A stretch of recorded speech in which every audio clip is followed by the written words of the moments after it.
My name is Izzy Albrecht, and I got the opportunity this semester to join with Mrs. Weicker at Cherry Creek in her third grade classroom between the hours of 1:30 and 2:30, and we every week worked on reading practice and math, and it was very fun for me because my subject matter is math, and I really enjoyed working with these third graders on it.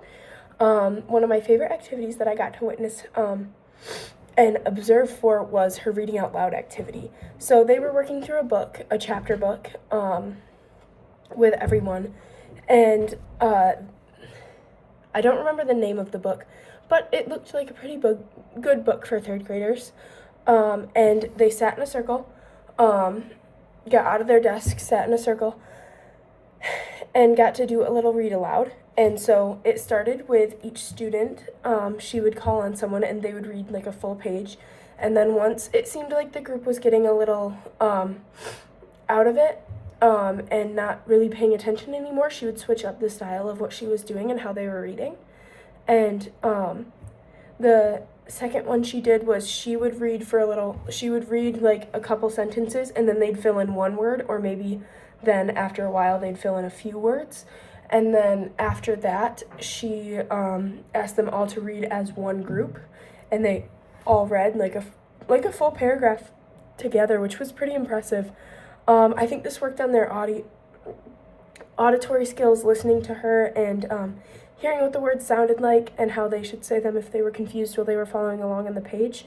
And I think the switching up of how they were reading really helped keep them engaged with what they were doing.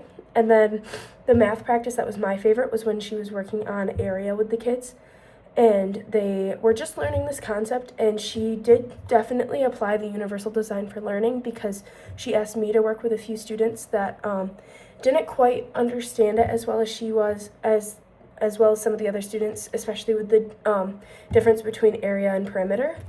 So I got to work with them on that, and she also advised me that they didn't really know a lot of their high number multiplication facts.